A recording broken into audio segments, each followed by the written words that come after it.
여러분, 혹시 밥을 먹고 나면 세상이 살짝 흔들리는 느낌을 받은 적 있으신가요? 눈앞이 갑자기 하얘지거나 머리가 멍해지면서 아무것도 하기 싫어지는 그 순간 말입니다. 많은 분들이 그걸 나이 탓이라 넘기십니다. 기력이 떨어졌나 보다, 요즘 피곤했나 보다 하고요. 그런데 만약 제가 지금 이 자리에서 이렇게 말씀드린다면 어떠실까요? 그 증상은 노화가 아니라 뇌가 보내는 마지막 구조 신호일 수 있습니다. 밥을 먹고 바로 일어나서 움직이시는 분들, 지금 그 습관이 뇌를 먼저 말리고 있을 수 있습니다. 밥 먹고 눕는 게 어디 건강에 좋아라고 생각하실 겁니다. 그런데 오늘은 상식을 뒤집는 이야기를 하려는 게 아니라 여러분 몸이 이미 보여주고 있는 신호를 정확히 해석해 드리려는 겁니다. 특히 식사만 하면 머리가 멍해지고 눈앞이 하얘지거나 갑자기 졸음이 쏟아지거나 세상이 살짝 도는 느낌이 드는 분들, 그리고 밥 먹고 나면 이유 없이 힘이 쭉 빠져서 아무것도 하기 싫어지는 분들은 오늘 이야기를 무조건 끝까지 들으셔야 합니다.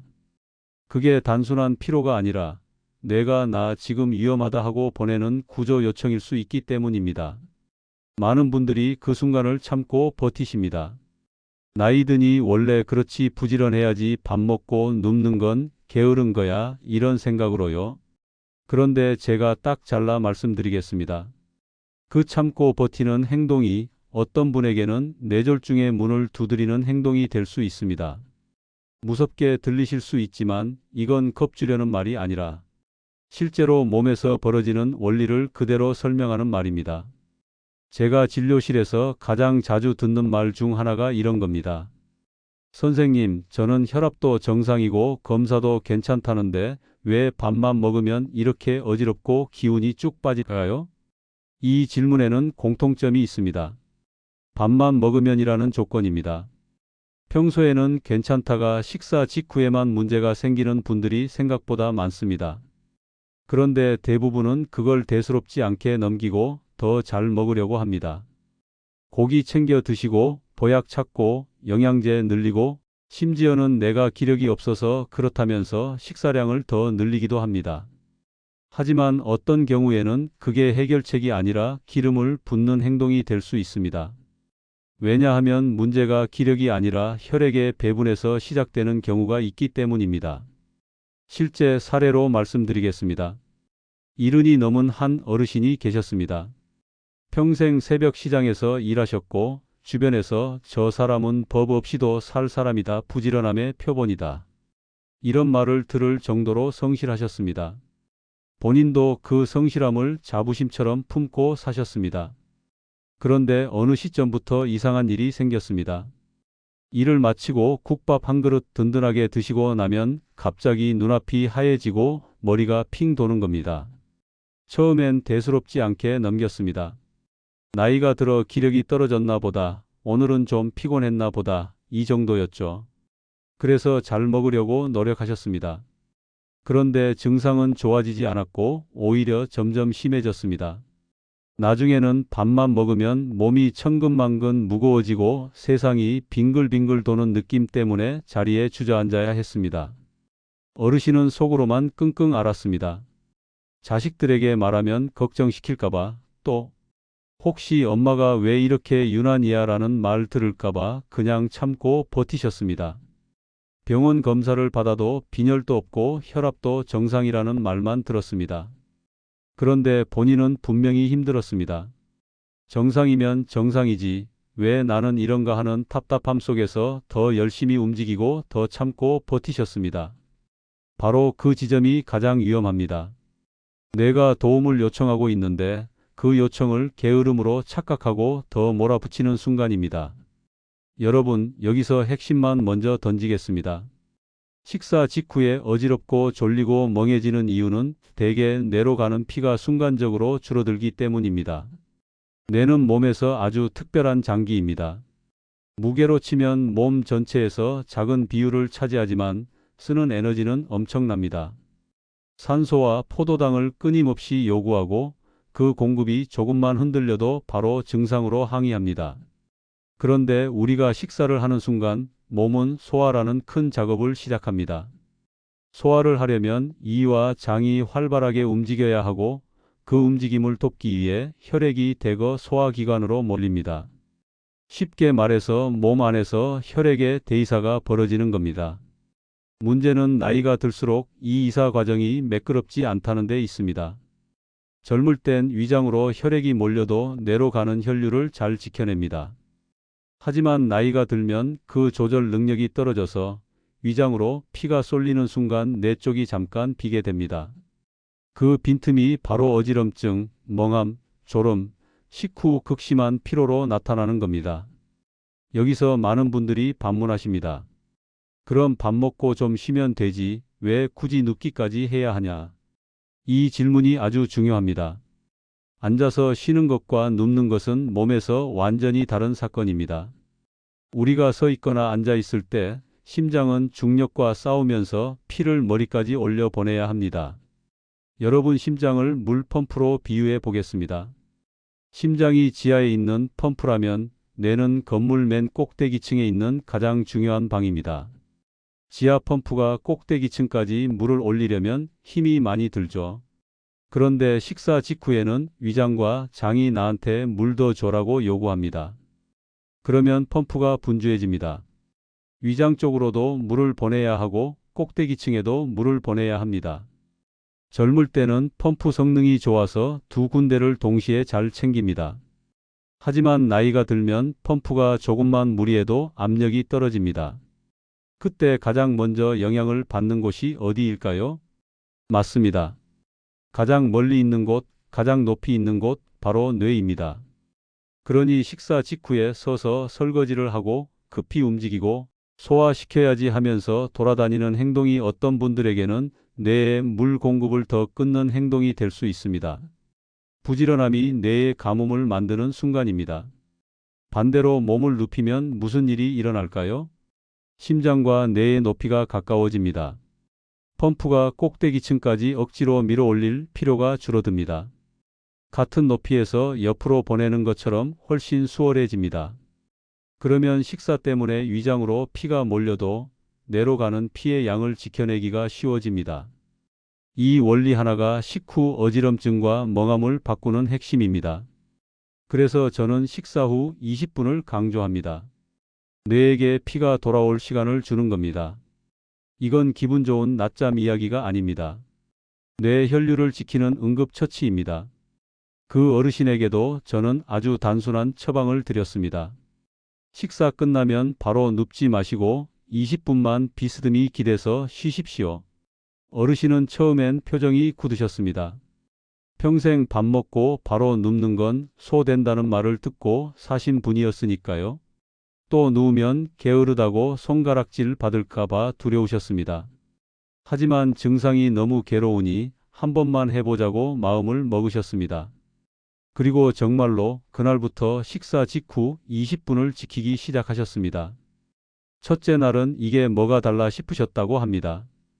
둘째 날은 어지럼이 조금 덜한 느낌이 있었고, 셋째 날은 선생님, 밥 먹고 나서 세상이 안 도네요 라는 말이 나왔습니다. 이 변화가 중요한 이유는 단순히 편해져서가 아닙니다. 뇌가 더 이상 비상신호를 보내지 않아도 될 만큼 혈류가 안정되기 시작했다는 뜻이기 때문입니다. 여기서 조심해야 할 분들도 있습니다. 식사 후 눕는다고 했을 때 위산이 역류하는 분들은 그럼 가슴이 쓰리고 더 힘들지 않나 하고 걱정하십니다. 맞습니다. 그런 분들이 완전히 평평하게 누우면 불편할 수 있습니다. 그래서 방법이 있습니다. 상체를 아주 조금만 올리면 됩니다. 쿠션이나 베개를 등 뒤에 받쳐서 몸을 비스듬히 기대는 식으로요.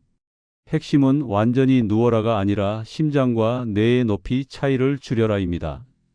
상체를 살짝 올려도 그 효과는 충분히 생깁니다.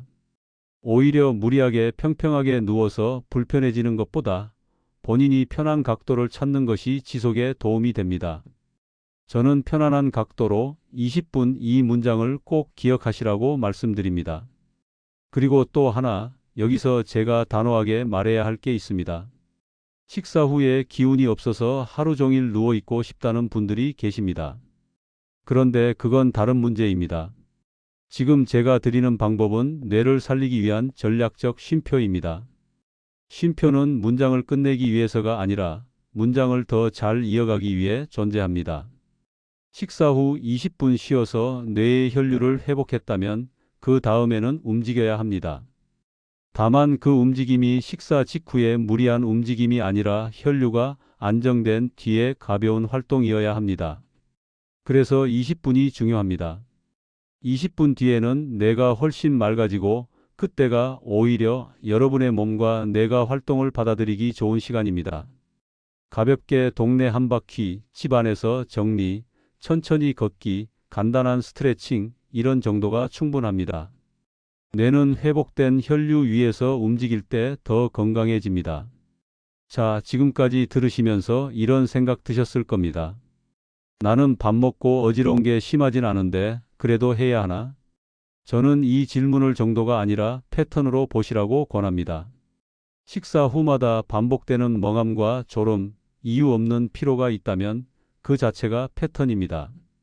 뇌는 참다가 갑자기 큰 신호를 보내기도 합니다. 조용히, 아주 조용히 약해지는 동안에는 검사에서도 정상으로 보일 수 있습니다. 그런데 몸은 이미 알고 있습니다. 그래서 저는 여러분이 검사 결과만 확인하고 안심하는 것이 아니라 생활 속 신호를 먼저 듣기를 바랍니다. 특히 밥만 먹으면이라는 조건이 붙는 증상은 그냥 넘기지 마십시오. 그 조건이 바로 해답의 실마리이기 때문입니다. 또 한 가지, 식사 후 눕기를 이야기하면 가장 많이 나오는 반응이 있습니다. 선생님, 그러면 살찌지 않나요?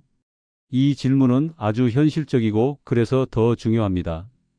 결론부터 말씀드리면 식사 후 20분 눕는다고 해서 그 자체로 살이 찌는 구조가 만들어지지는 않습니다.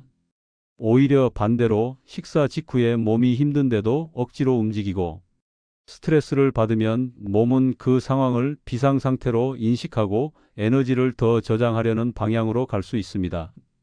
반면 식사 후 짧게 안정된 휴식을 주면 소화가 더 원활해지고 몸이 불필요한 긴장 상태에서 벗어나면서 대사 흐름이 안정되는 경우가 많습니다. 다만 당연히 전제가 있습니다. 과식하지 않는 것, 그리고 20분 후에는 가볍게 움직이는 것. 이 두 가지가 함께 가면 식후 눕기는 살을 찌우는 습관이 아니라 뇌와 몸을 살리는 습관이 될 수 있습니다. 여기까지가 오늘 이야기의 가장 중요한 첫 단추입니다. 저는 여러분께 부지런함을 버리라고 말하는 게 아닙니다. 오히려 여러분이 앞으로도 오래 부지런할 수 있도록 뇌가 꺼지지 않게 지켜드리려는 겁니다.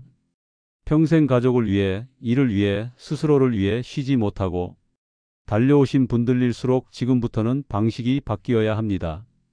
힘으로 버티는 부지런함이 아니라 원리를 이해하고 지켜내는 지혜의 부지런함으로요. 식사 후 20분을 지키는 사람은 게으른 사람이 아니라 자기 뇌를 관리하는 사람입니다. 그리고 이 작은 습관 하나가 밥만 먹으면 어지러운 인생을 밥을 먹고도 맑은 인생으로 바꿀 수 있습니다. 식사 후 20분을 지키는 것만으로도 많은 분들의 증상이 눈에 띄게 줄어들지만 여기서 끝이라고 생각하시면 안 됩니다. 왜냐하면 식사 후 어지럼과 멍함은 단순히 한순간의 문제가 아니라 오랜 시간에 걸쳐 몸 안에 쌓여온 생활 습관의 결과이기 때문입니다. 그래서 어떤 분들은 이렇게 말씀하십니다. 선생님, 밥 먹고 눕는 건 해봤는데 아침에 일어날 때부터 머리가 무겁고 하루 종일 개운하지가 않아요. 이 말 속에는 아주 중요한 단서가 들어 있습니다. 문제는 낮에 식사 시간에만 있는 게 아니라 밤사이 뇌가 제대로 회복되지 못하고 있다는 뜻입니다.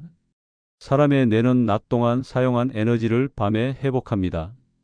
잠자는 동안 뇌는 단순히 쉬는 게 아니라 낮에 쌓인 피로와 노폐물을 정리하고 다음 날을 위한 준비를 합니다. 그런데 이 회복 과정에서 가장 중요한 조건이 바로 혈액이 잘 드나드는 환경입니다. 혈액이 잘 들어오고 잘 빠져나가야 뇌는 스스로를 정비할 수 있습니다. 문제는 나이가 들수록 이 과정이 점점 방해받는다는 데 있습니다. 가슴과 어깨가 굽고 흉곽이 좁아지고 자세가 무너지면서 밤사이 뇌로 가는 혈류 자체가 줄어드는 경우가 많습니다. 그래서 잠을 자도 잔 것 같지 않고 아침부터 머리가 흐릿한 상태로 하루를 시작하게 됩니다. 여기서 중요한 역할을 하는 것이 바로 잠잘 때의 팔과 가슴 자세입니다. 많은 분들이 팔을 옆으로 내리고 주무십니다. 이 자세는 겉보기에는 편해 보이지만 가슴 앞쪽을 오히려 더 좁게 만듭니다. 특히 나이가 들수록 가슴 근육과 갈비뼈 주변이 굳어 있기 때문에 팔을 아래로 내리고 자면 그 안을 지나는 큰 혈관들이 눌리기 쉽습니다. 그러면 심장으로 돌아오는 혈액의 양이 줄어들고 심장은 충분한 피를 내로 보내지 못하게 됩니다. 그 결과 밤새 내는 반쯤 굶은 상태로 시간을 보내게 됩니다. 반대로 팔을 가슴 위쪽으로 편안하게 올려두면 어떤 변화가 생길까요? 굳어있던 가슴이 자연스럽게 열리고 갈비뼈 사이 공간이 넓어집니다.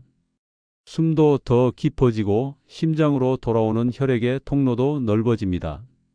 이렇게 되면 심장은 훨씬 수월하게 충분한 혈액을 다시 뇌로 보내게 됩니다.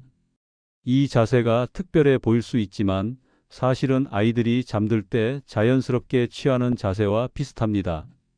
몸이 가장 편안하고 회복에 유리한 상태를 본능적으로 알고 있는 겁니다. 나이가 들면서 그 본능을 잊었을 뿐입니다. 여기서 주의할 점도 분명히 짚고 가야 합니다. 팔을 머리 위로 너무 높게 쭉 뻗는 자세는 오히려 어깨 관절에 부담을 줄 수 있습니다. 그렇게 하면 혈류가 좋아지기는커녕 밤새 어깨 통증 때문에 잠을 설치게 됩니다. 중요한 것은 편안함입니다. 팔꿈치를 살짝 구부려서 손이 가슴이나 어깨 주변에 자연스럽게 얹히는 정도면 충분합니다. 이 자세를 처음 시도하면 자꾸 팔이 내려온다고 말씀하시는 분들도 많습니다. 괜찮습니다. 몸이 아직 익숙하지 않아서 그렇습니다. 며칠만 지나면 무의식적으로 그 자세를 유지하게 됩니다. 제가 앞서 말씀드린 어르신도 처음에는 자꾸 팔이 내려온다고 하셨습니다. 그런데 나흘쯤 지나서 다시 만나 뵈었을 때 이런 말씀을 하셨습니다. 선생님, 아침에 일어났는데 머리가 맑아서 놀랐어요. 이 말은 단순히 기분이 좋다는 뜻이 아닙니다. 밤사이 뇌 혈류가 회복되기 시작했다는 신호입니다. 아침에 머리가 맑다는 건 뇌가 하루를 시작할 준비를 제대로 마쳤다는 뜻입니다. 이 차이는 하루 전체의 질을 바꿉니다. 같은 일을 해도 덜 피곤하고 같은 대화를 나눠도 머리가 더 잘 돌아갑니다. 그런데 여기서 많은 분들이 또 하나의 함정에 빠집니다. 그럼 밤에 자세만 바꾸면 낮에는 아무렇게나 앉아도 되겠지. 아닙니다. 낮 동안에 앉는 자세는 밤의 회복을 다시 망가뜨릴 수 있습니다. 특히 의자에 앉는 습관은 뇌 혈류와 자율신경에 아주 직접적인 영향을 줍니다. 많은 분들이 소파 끝에 걸터 앉거나 허리를 구부정하게 하고 고개를 앞으로 빼고 앉아 계십니다. 이 자세가 왜 문제일까요? 겉으로 보기에는 그냥 편한 자세 같지만 몸 안에서는 전혀 편하지 않은 일이 벌어지고 있습니다. 엉덩이를 의자 깊숙이 밀어 넣지 않고 앉으면 골반이 뒤로 눕습니다. 골반이 눕는 순간 허리는 자연스럽게 굽고 그 보상으로 목은 앞으로 빠지게 됩니다. 이때 목은 단순히 고개를 지탱하는 역할만 하는 게 아닙니다. 뇌에서 내려온 신경과 혈관이 온몸으로 뻗어나가는 통로입니다. 특히 혈압과 심장 박동, 혈관 수축과 이완을 조절하는 자율신경이 이 목뼈 사이를 지나갑니다. 그런데 목이 앞으로 빠지고 목뼈의 자연스러운 곡선이 무너지면 이 통로가 눌리고 비틀어집니다. 그러면 자율신경의 신호 전달이 흐트러집니다. 자율신경이 제 역할을 못하면 어떤 일이 생길까요? 몸은 상황에 맞게 혈압을 조절하지 못합니다.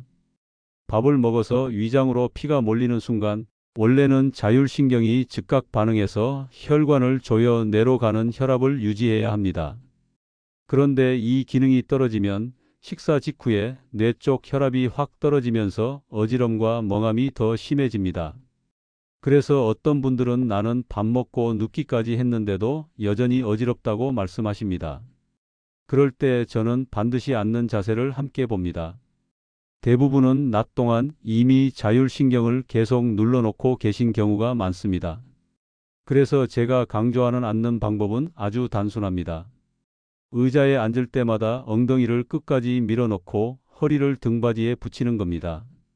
이렇게 하면 골반이 서고 허리가 펴지고 목이 자연스럽게 제자리를 찾습니다. 처음에는 허리가 뻣뻣하고 불편하다고 느끼실 수 있습니다. 하지만 그건 잘못된 자세에 익숙해져 있었기 때문입니다. 며칠만 지나면 오히려 이 자세가 편해집니다.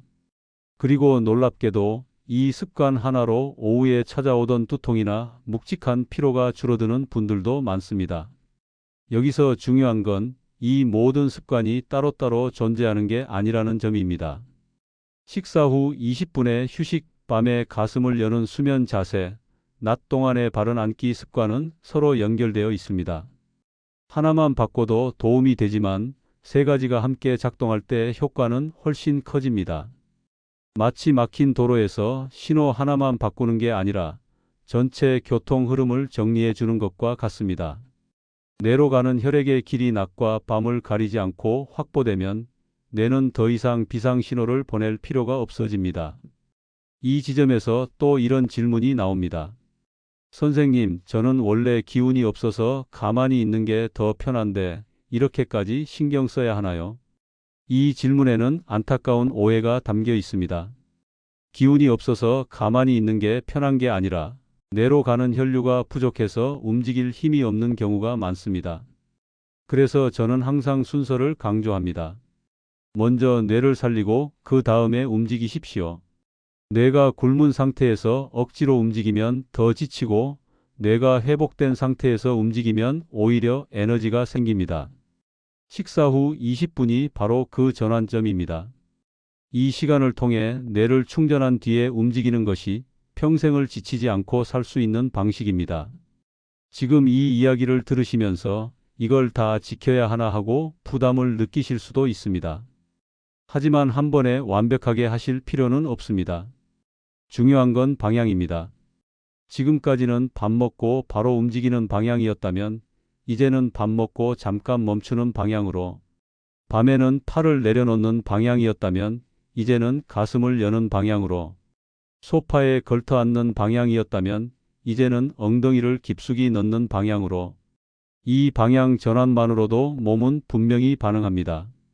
그리고 그 반응은 생각보다 빠르게 옵니다. 이제 여러분의 머릿속에는 이런 그림이 생겨야 합니다. 식사 후 어지럼과 멍함은 참아야 할 노화 증상이 아니라 고쳐야 할 신호라는 그림입니다. 그리고 그 신호를 고치는 방법은 약보다 먼저 생활 습관에 있다는 사실입니다. 뇌는 말이 없지만 신호는 분명합니다. 그 신호를 무시하지 않고 받아들이는 순간 여러분의 하루는 달라지기 시작합니다. 이제 이 이야기를 하나로 정리해야 할 시간입니다. 지금까지 말씀드린 내용은 결코 어려운 의학 지식이 아닙니다.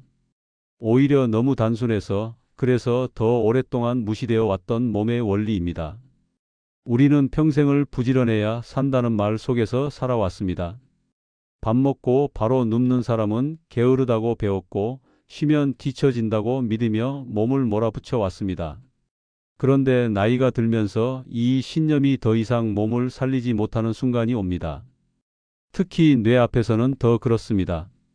뇌는 의지로 버틸 수 있는 장기가 아닙니다. 피가 부족하면 바로 신호를 보내고 그 신호를 무시하면 결국 더 큰 문제로 돌아옵니다. 식사 후에 찾아오는 어지럼, 멍함, 졸음, 이유 없는 피로는 결코 사소한 증상이 아닙니다. 그건 뇌가 굶고 있다는 표시입니다. 많은 분들이 검사 결과만 보고 안심합니다. 혈압 정상, 빈혈 없음, 큰 병 없음. 하지만 뇌는 검사표보다 생활 습관에 훨씬 더 민감합니다. 특히 밥만 먹으면이라는 조건이 붙는 증상은 절대 가볍게 넘겨서는 안 됩니다. 그 조건 안에 이미 해답이 들어있기 때문입니다. 밥을 먹는 순간 혈액은 소화를 위해 위장으로 몰리고 나이가 들수록 뇌는 그 경쟁에서 밀려나기 쉽습니다. 그때 우리가 서 있거나 움직이면 뇌는 더 큰 불리함에 놓입니다. 반대로 몸을 눕히면 단순히 편해지는 게 아니라 뇌로 가는 혈류를 지켜낼 수 있습니다. 그래서 식사 후 20분은 선택이 아니라 보호입니다. 20분 동안 몸을 비스듬히 눕혀 쉬는 것은 게으름이 아니라 뇌를 위한 가장 효율적인 응급처치입니다. 이 시간 동안 뇌는 다시 피를 공급받고 하루를 이어갈 힘을 회복합니다. 그리고 이 습관은 낮에만 필요한 것이 아닙니다. 밤에도 뇌는 회복의 환경을 요구합니다. 잠잘 때 가슴을 여는 자세, 팔을 가슴 위에 편안히 올려두는 습관은 밤사이 심장으로 돌아오는 혈액의 길을 넓혀줍니다. 아침에 머리가 맑아졌다는 느낌은 단순한 기분 문제가 아니라 뇌의 혈류가 회복되고 있다는 신호입니다. 낮 동안에 앉는 자세 역시 중요합니다. 의자에 걸터 앉고 허리를 구부정하게 한 채 고개를 앞으로 내미는 자세는 자율신경을 눌러버립니다. 자율신경이 망가지면 몸은 상황에 맞게 혈압을 조절하지 못합니다. 식사 후에 특히 더 어지럽고 멍해지는 이유가 여기에 있습니다. 그래서 엉덩이를 의자 깊숙이 밀어넣고 허리를 세우는 습관은 단순한 자세 교정이 아닙니다. 뇌로 가는 길을 다시 열어주는 행동입니다. 이 작은 습관들이 모여 하루 전체의 뇌 컨디션을 바꿉니다. 여기서 반드시 짚고 넘어가야 할 오해가 하나 있습니다. 식사 후 20분 눕는다고 해서 하루 종일 누워 있으라는 뜻은 절대 아닙니다. 이 휴식은 쉼표이지 마침표가 아닙니다. 뇌에 피를 채워 넣은 뒤에는 반드시 그 에너지를 써야 합니다. 20분이 지나고 머리가 맑아졌을 때 그 시간이 바로 움직이기에 가장 좋은 때입니다. 가벼운 산책, 집 안에서의 정리, 천천히 걷기, 책 읽기, 새로운 것을 배우는 시간. 이런 활동들은 뇌가 회복된 상태에서 이루어질 때 훨씬 더 큰 효과를 냅니다. 뇌는 쓰지 않으면 빠르게 약해지지만 잘 회복된 상태에서 쓰면 오래도록 건강을 유지합니다. 또 많은 분들이 걱정하시는 부분이 있습니다. 식사 후 눕는 습관이 살을 찌우지 않느냐는 걱정입니다. 핵심은 눕는 행위 자체가 아니라 전체 흐름입니다. 과식하지 않고 식사 후 20분만 안정된 휴식을 취한 뒤 다시 가볍게 움직이는 구조라면 오히려 몸은 더 안정적으로 에너지를 사용합니다. 반대로 식사 직후에 억지로 움직이며 스트레스를 받으면 몸은 그 상황을 비상 상태로 인식하고 에너지를 저장하려는 방향으로 기울 수 있습니다. 그러니 문제는 눕느냐 마느냐가 아니라 언제 어떻게 쉬고 언제 어떻게 움직이느냐입니다. 지금까지 말씀드린 내용을 한 문장으로 정리하면 이렇습니다. 뇌를 먼저 살리고 그 다음에 움직이십시오. 평생을 몸으로 버텨오신 분들일수록 이 순서가 정말 중요합니다. 뇌가 굶은 상태에서의 부지런함은 오래가지 못합니다. 반대로 뇌가 충분히 회복된 상태에서의 움직임은 훨씬 오래, 훨씬 편안하게 이어집니다. 이 이야기를 들으시면서 스스로에게 질문해 보시기 바랍니다. 나는 밥을 먹고 나서 어떤 상태인가? 나는 아침에 눈을 떴을 때 머리가 맑은가? 나는 앉아 있을 때 엉덩이를 깊이 넣고 있는가? 이 질문들에 솔직하게 답하는 순간 여러분은 이미 변화의 출발선에 서 계신 겁니다.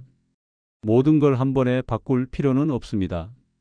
오늘 식사 후 20분을 지키는 것부터 시작해도 충분합니다. 그 작은 선택이 내일의 머리를 바꾸고 그 다음 날의 하루를 바꾸고 결국 남은 인생의 질을 바꿉니다. 지금까지 정말 고생 많으셨습니다.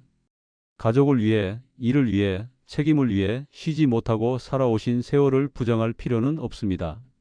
다만 이제는 방식이 달라져야 할 때입니다. 더 버티는 방향이 아니라 더 오래 살리는 방향으로요.